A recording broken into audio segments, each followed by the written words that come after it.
At a rally yesterday in Nevada, President Biden criticized former President Trump's economic record and called him, quote, Donald Herbert Hoover Trump, a comment that has Trump supporters frantically Googling Herbert Hoover.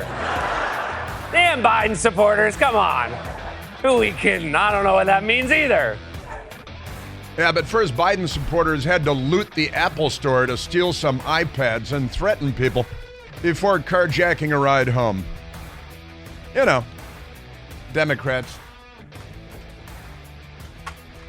Seriously, I woke up this morning and it was all about the crime. It was all about the crime everywhere you look. In Washington, D.C., Washington may be evacuated soon because of the level of crime being experienced here. It's run by Democrats, you know, as is New York, as is Chicago. Shall I go on? The mayors. Well, we have an African-American woman mayor. Is she LGBTQIA plus? I think, nobody talks about it because nobody cares. She's very boring, but Muriel Bowser, I think she's LGBTQ, and she's African-American, and she's WOC, woman of color. The Democrats like to reduce everything to an abbreviation of some kind. She's a woman of color. And the mayor of New York is a POC. POC. And that's a person of color. And in Chicago, a person of color, too. And just in case there's any doubt about it, all you have to do is listen to them because they're, Chocolate City, I think New York City, the mayor of New York is saying, look, have you ever seen this much chocolate running a city? And I'm not sure it's anything to brag about at this point since people are fleeing the place like it's on fire. But setting that aside for the moment, in Chicago, the mayor there, let's go Brandon Johnson, he's a former educator. He calls himself an educator. He must not have been very good at that either. And he yesterday was asked, hey, you're going to go visit the border? And he said he's much too busy because he has a black wife. And is it 3 black kids or 2 black kids? But his kid, he's got a black, he's black, and he's got a black wife, which is immaterial. And then he's got kids who turned out black as well. And he couldn't possibly visit the border because his family is black. That's what he explained. It's pretty remarkable stuff. Wait till you hear this. Joe Biden. Joe Biden is the president of the United States, and he is not a bright man. He is not an intelligent man at all. Biden confuses French president with guy who's been dead for 30 years in rambling anecdote. And that is anecdote. And it is another Joe Biden moment that I've got for you here. Michael, did we hear from Kamala yesterday? Just, not to outdo Joe Biden, but if Kamala spoke yesterday. Yeah, but he's talking to Mitterrand, said Joe Biden. And he thinks the G7 is NATO. And his brain, she's a broke. She's a no good at all. Amazing stuff. Yeah. Confuses French president with guy who's been dead since 1996 in rambling, incoherent Joe Biden moment. And Joe Biden is skipping the Super Bowl interview. The president of the United States, he didn't do it last year either. He was real busy with, Hunter Biden, the smartest man he knows, or something like that. But Biden is skipping the Super Bowl interview. His advisors tell the news media, like NBC News, it's all part of his plan. He's got a master plan. The plan by white people to control the weather, things like that. So we've got that. And President Trump said, hey, I'm available. I'll do the pre-Super Bowl interview. Ratings gold, he says. Not for himself, but for the network he's talking about. We got that going. And the news media couldn't be a bigger gang of fluffers, professional fluffers. Here's the headline at Politico, left-wing blog site. Is Anthony Blinken, that's our Secretary of State, too nice to be Secretary of State? Well, maybe he is, maybe he's not, but he's a completely feckless, inept Secretary of State. As our chief diplomat, he's the biggest mistake since Hillary Clinton. How many countries did we bomb while Hillary Clinton was our chief diplomat? It's hard to keep track. They love bombing countries, the Democrats do. And Joe Biden, how many countries did Joe Biden bomb yesterday? Bomb Iran. Remember when was John McCain saying that, and the media raked him over the coals for several years. Now, Joe Biden's bombing every country that has friends in Iran. But we'll get back to that because you know how they are. And Joe Biden thinks that President Trump, I don't know, what is he doesn't have anything else to do, Joe Biden says. He said, well, because President Trump wants to debate Joe Biden because he knows that Joe Biden is a fool and an idiot and his brain doesn't engage as a normal brain might engage. And Joe Biden says, well, if I were him, I'd want to debate me too. Yeah, sure. Yeah. My great-grandmother would beat you in a debate, but never mind that. He's got nothing else to do, says Joe Biden. While he's getting, what was he getting, an ice cream? Because he has the brain of a 4-year-old. Like a smoothie. Yeah, it does look like a smoothie. In the picture, it looks like a smoothie.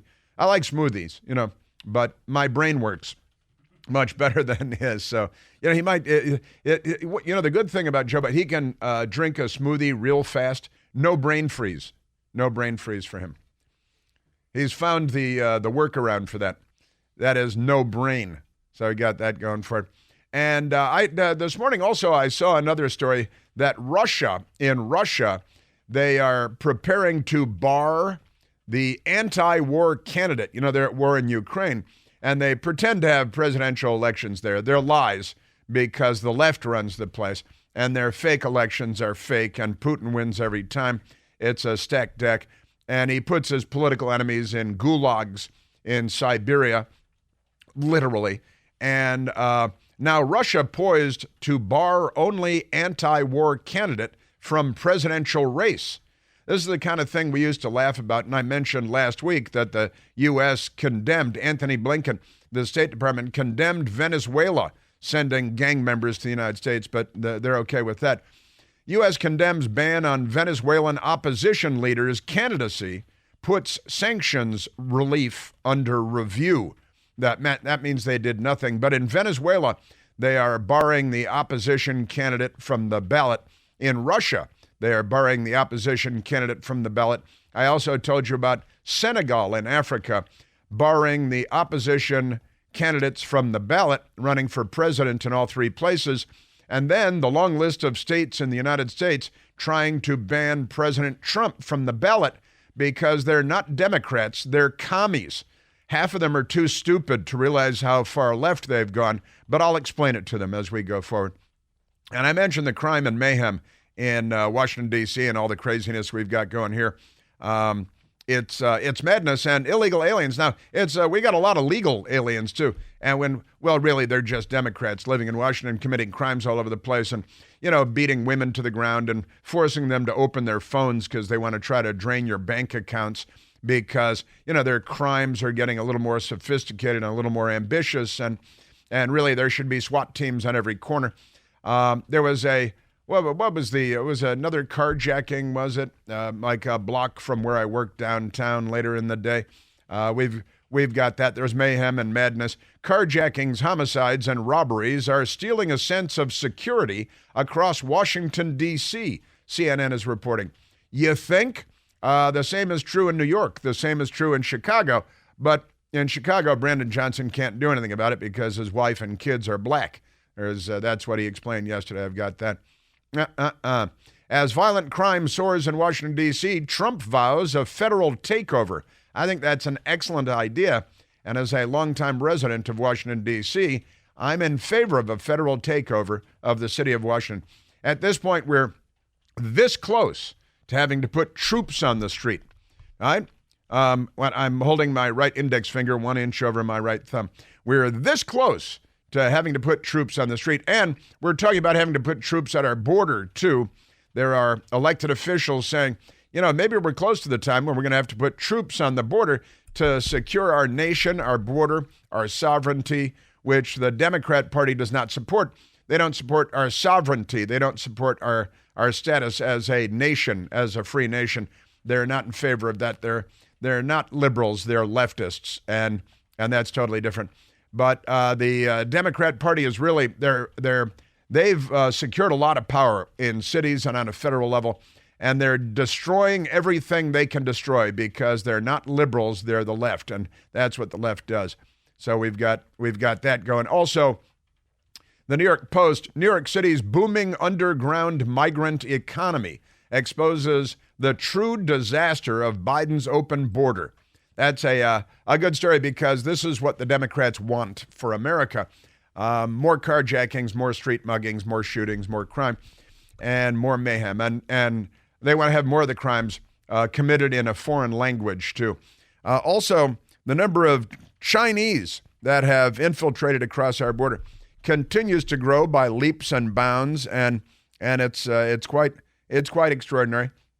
We've got updates for you on that. You know, in New York, they now have moped gangs, which you'll find in places like Brazil. If you go Googling moped gangs, and you see some in Europe, too, of immigrants from Africa and North Africa, the moped gangs terrorizing and brutalizing and robbing people in Western Europe. You see it in Latin America. Now, the Democrats have imported the global scourge of moped gangs to the United States of America. Migrant moped crew. They use the word crew instead of gang sometimes. Busted after stealing cell phones right out of New Yorkers' hands. Did you see the moped gang attack this woman in New York? I think it's Brooklyn. And they grabbed her and dragged her and slammed her into a metal post of some kind because they were stealing her stuff. And they're laughing and not speaking English. And, this is why Barack Obama told us we should learn to speak English so we can address the people that are robbing us, I think was Joe Biden and Barack Obama's plan. Pretty amazing stuff. And the underground economy is booming. And, I shared some audio with you on this last week. Oh, it was that John Miller guy on CNN, who's a former police officer and a police analyst for media. And he's like, oh, yeah, the Venezuelan gangs in New York City, they're online bragging about how they own the city. The Venezuelan gangs are. And they got the moped gangs. They're going around robbing everybody and brutalizing everybody. And the news media kind of shrugs and they say, well, what do we do as good liberals? I think we have to ignore the crime and the mayhem and everything that we as Democrats are creating. Pretty amazing stuff. Chicagoland criminals expanding enterprises by training migrants for suburban crime sprees. See, the Democrats are making everything better because the suburbs won't be safe either. And when President Trump says, when I come in, there will be mass deportations, then the Democrats start screaming Nazi, when in reality, of course, that's the opposite of the truth. And this bill on Capitol Hill, I've got a lot on this bill on Capitol Hill. Senator Tim Scott this morning talking about the bill on Capitol Hill, the so-called border bill. It's not a border bill at all. They even lie about the name of the bill. It's $60 billion for Ukraine and about $20 billion for the U.S. border. $60 billion for Ukraine's border, got to secure Ukraine's border.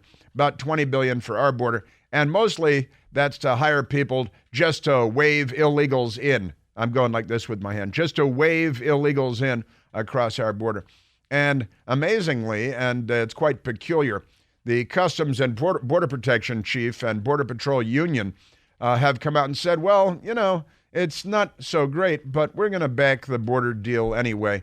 And I got to say, I think that's a really bad idea. I think passing a bad bill is not better than not passing a bill at all and fighting for a good bill. That's the thing. Just I got you. And you remember Alexander Vindman? He's a communist. He came from Ukraine, ironically, and he joined the U.S. Army. He should have been court-martialed when he betrayed the commander-in-chief the way that he did and sabotaged the commander-in-chief of the U.S. Armed Forces. That was President Trump. And now he's on Al Gore's Amazing Internet and on X, courtesy of Elon Musk. And I can't use the words that he's using because he's cursing like a mamma jamma. I'll just say like a mamma jamma, kind of euphemism for one of the words that he's using. And he is calling for Steve Scalise. He's calling Steve Scalise a mamma jamma, cleaned up version, traitor, a traitor. Steve Scalise was shot by a traitor, and that traitor was a Bernie Sanders campaign volunteer. Steve Scalise was nearly murdered by that Bernie Sanders campaign volunteer. The news media thought of that as a one-day story. They didn't really bother with covering that story.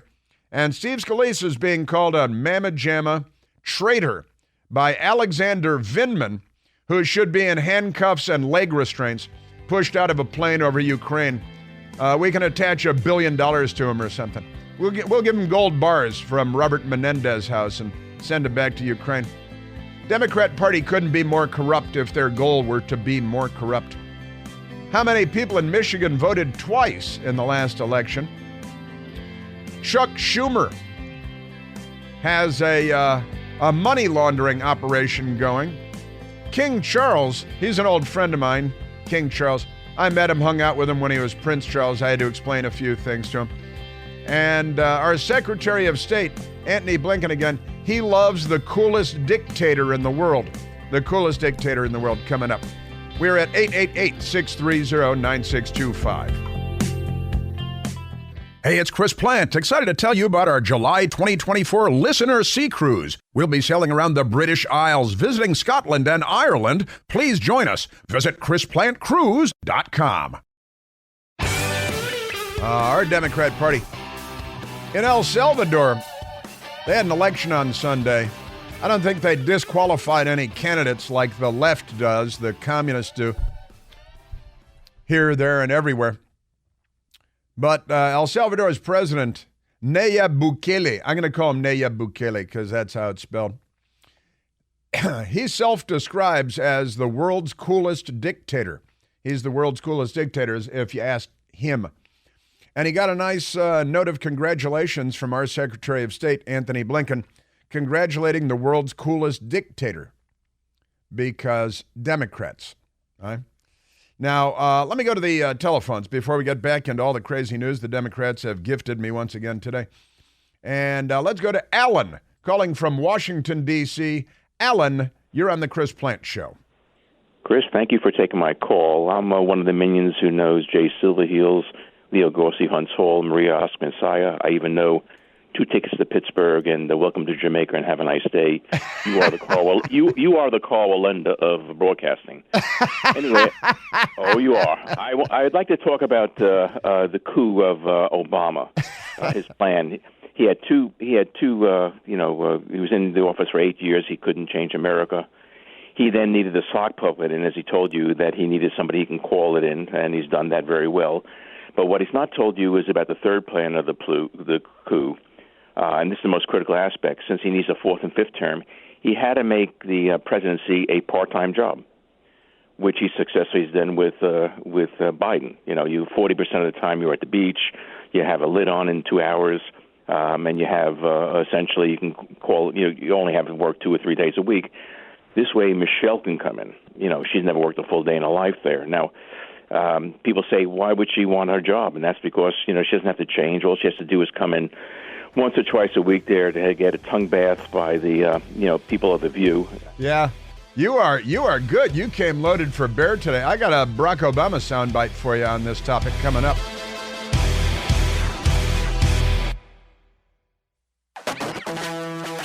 Ah, yes. Levee's going to break. That was a powerhouse of a call by Alan from Washington, D.C. There, I couldn't. I wish I was able to write everything down. I got Jay Silverheels and Maria Ospensaya and, Tonto. And Maria Ospensaya is the gypsy woman in The Wolfman with Lon Chaney Jr., who sees the pentagram in his hand and all that stuff. And 2 tickets to Pittsburgh. That's an old joke. Did I ever tell that joke here? I'd have to tell that joke very carefully, I think, if I were to tell that on the radio. But powerhouse of a call by Alan in Washington, D.C. Don't have a lot of well-informed, well-humored people like that in Washington, D.C. We need more Allens in Washington, D.C. and fewer carjackers. Yeah, the King of England. You're familiar with him. He's King Charles III. He's King Charles III. And we learned that he has cancer of some kind, and he is now, I believe, beginning today, undergoing treatment for his cancer, and I wish him nothing but the best. What a long and winding road his life has been. Boy, howdy. Could have worked out that, if it were me and I were Prince John and I had the big ears and that funny nose and I were inbred like him, because the British royal family and all that, I think I just would have made the Princess Diana thing work out. I think I could have made that work. That would have worked out. But he couldn't make that work out for whatever set of reasons. I think it's probably because he's English. It's probably because he's an Englishman. And I think an American would have made that way. Hey, we've got some differences here, but we can probably make this work out. I always called him Prince Chuck, and then now that he's king, call him King Chuck because he's King Chuck. King Chuck, the New York Times, King Charles, he's King Charles III. There have been two kind of like him that preceded him.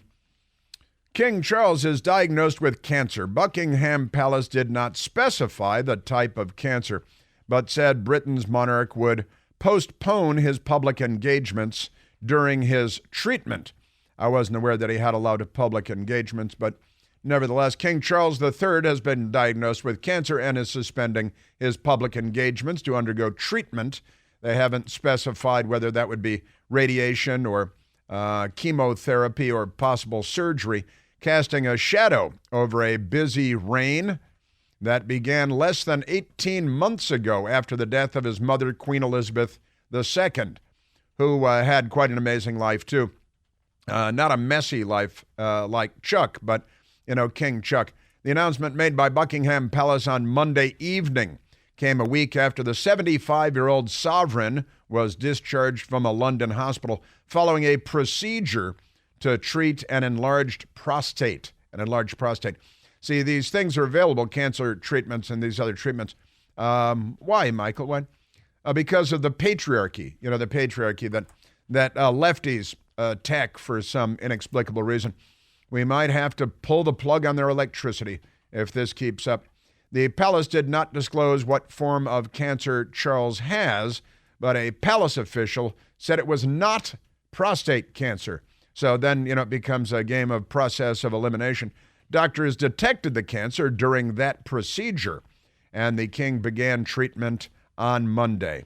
Now, that's kind of interesting, and when I heard the story yesterday, I grew up making fun of Prince Chuck, and I remember my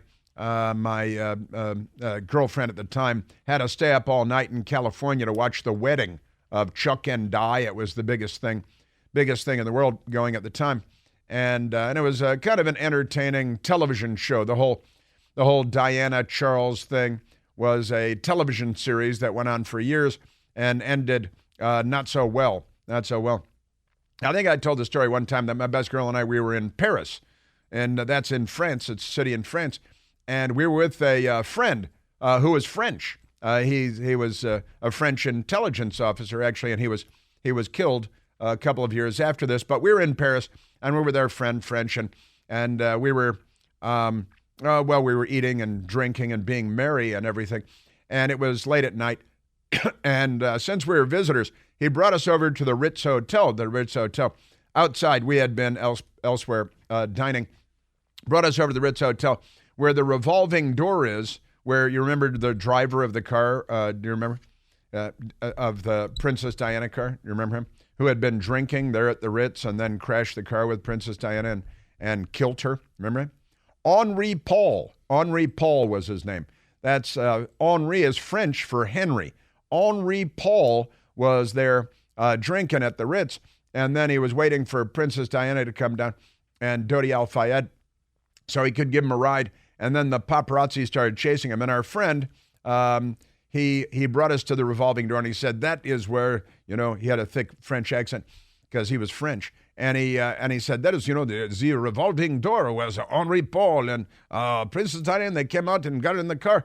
And then he said, and then they left, and he drove us at a very high rate of speed late at night on the same route from the Ritz Hotel to the tunnel where the crash was. And my best girl and I, we got out of the tunnel, and you got to throw your arms up there and scream as we went in. And this is where the crash happened, right? So he brought us on the kind of Princess Diana's final moments tour in the thing, And it was fun because we're out. We had a couple of drinks, to be sure, and we're full, and it was late at night, and it was a fun tour, right?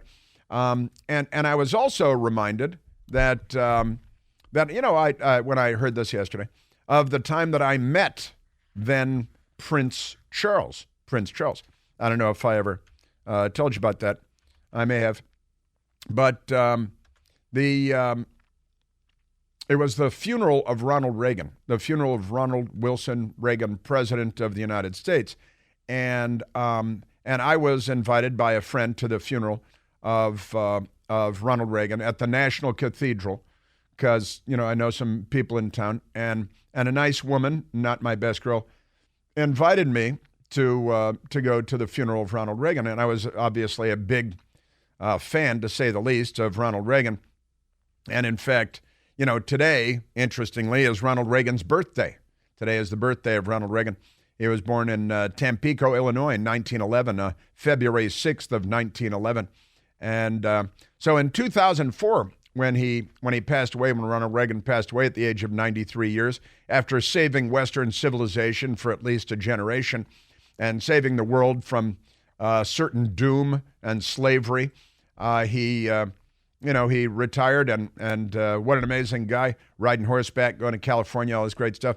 Wonderful. His Rancho del Cielo, where I've been many times and met President Reagan at his ranch multiple times while he was president, and so on. But in any case, it is President Reagan's birthday, and so 1911, so what would that make him, 113 today? He would be 113 years ago that Ronald Reagan was born.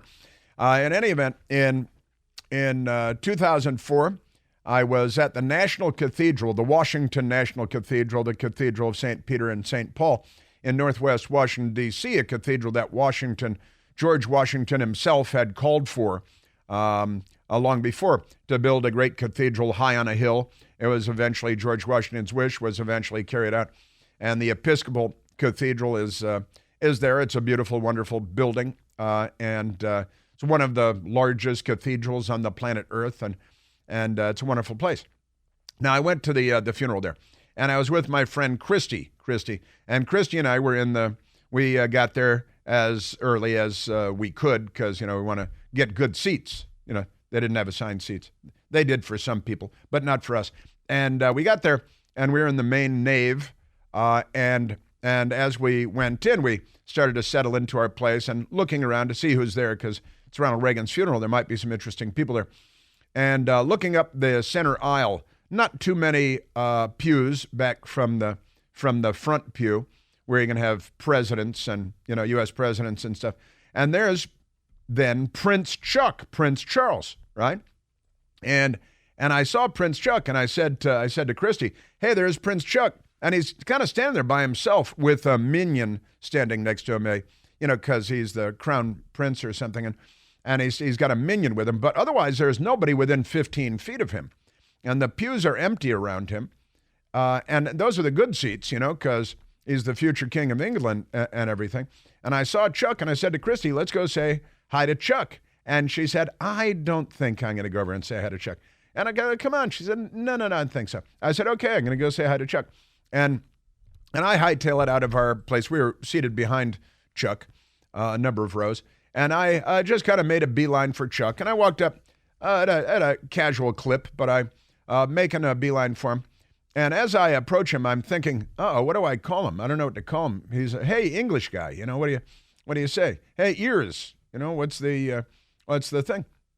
And I just as I got to him, I was about one step away. I remembered, oh yeah, you call him Royal Highness because he's next in line for the throne. And as I step up and I extend my hand to shake his hand, which in Great Britain you don't do because, the royals and all that, but we're Americans and we beat them in 2 wars, so I can stick my hand out and shake his hand. And just as I got to him, I extend my hand and I say, Royal Highness, and he says, something like that is worse than Mitch McConnell. And I said, well, thank you for being here for President Reagan's funeral. And he said, he said, I wouldn't have missed it. One of the most important figures of the 20th century. One of the most figures, he said. I think he meant to say figures, but one of the most important figures of the 20th century, he said. And I said, yes, I couldn't agree more. Very important. And I said, well, it's like I'm the greeting committee or something. I'm like, who am I? I just went over to say hi to Chuck. And I said, and I know he's an architecture fan, right?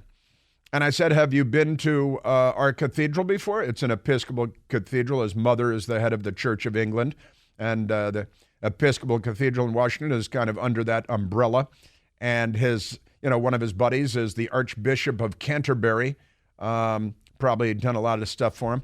And I said, have you been to our cathedral before? And he says, no, I haven't. It's my first time here at the cathedral.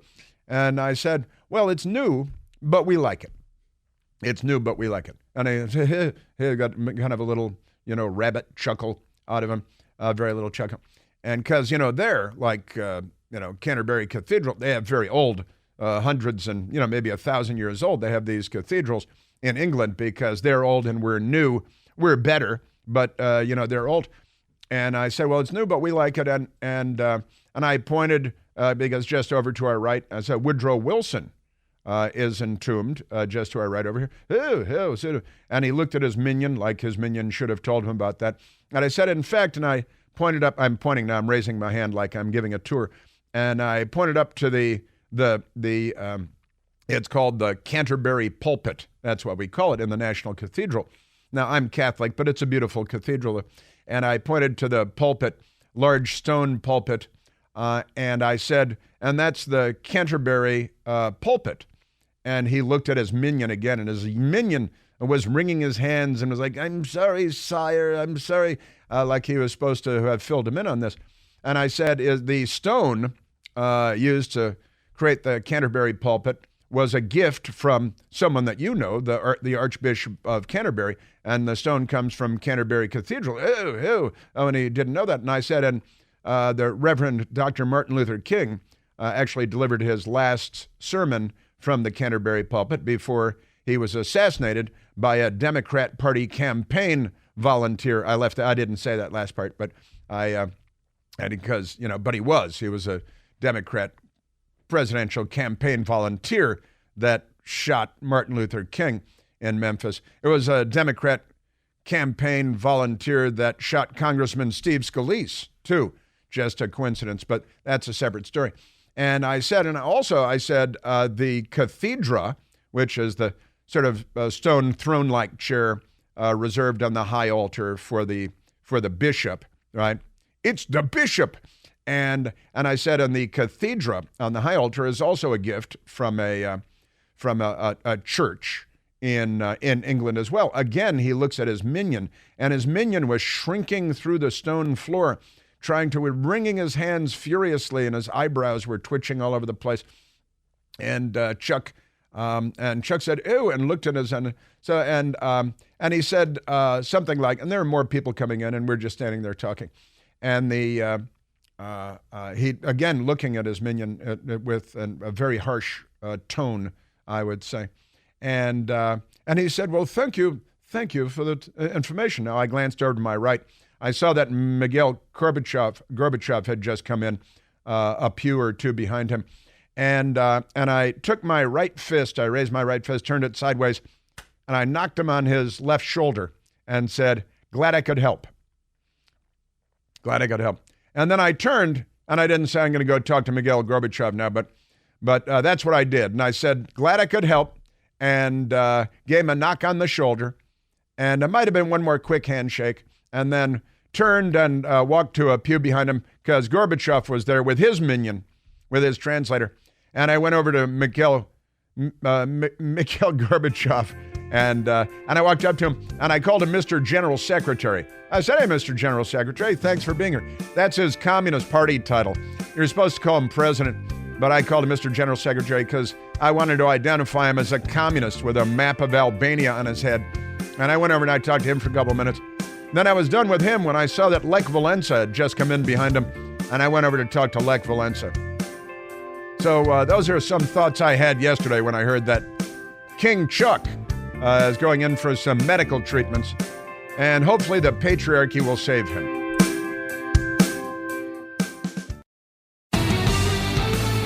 That's right. Red Solo Cup. Everybody knows Red Solo Cup. Toby Keith. I fill you up. Let's have a party. Toby Keith. Country music star. passed away. He died. 62 years old. Last night, and, I got to tell you, I've got a family thread, a bunch of, it's largely women appear to be fond of Toby Keith and his deep voice and various other things about him, but a lot of response to Toby Keith among that song is one of the most fun songs ever, Red Solo Cup, and died of stomach cancer, age 62. Very sad, and a lot of reaction. I got text this morning from an Army colonel friend of mine, too, who talked about seeing him in 2007 in Iraq during the surge when Toby Keith came in, as he did many times, to perform for the troops in Iraq and Afghanistan, I believe. One of the good guys. Let's go to the phones. Let's go to Mark calling from Landover Hills, Maryland. Mark, you're on the Chris Plant Show. Good morning, Chris. How you doing, buddy? Very well, very well. What do you know?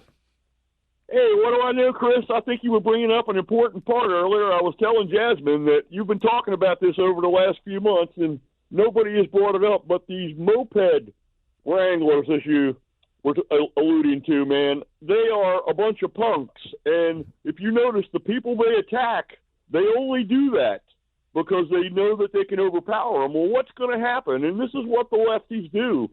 And people don't even bring this up, is they've taken the right to defend yourself away from all of this because all they're concerned with is prosecuting anybody that gets in an altercation. You're not allowed to stand for something, and the ambiguity that they put on society is why society and the lack of accomplishing anything is the way it is, Chris, I believe. Well, Mark, you're absolutely right about the left doing everything they can to take away your right to self-defense. We've got the young Marine in New York that restrained the crazy, psychotic street person on the train car, and he sadly was killed, and they're going to prosecute him. They love crime, and they love criminals.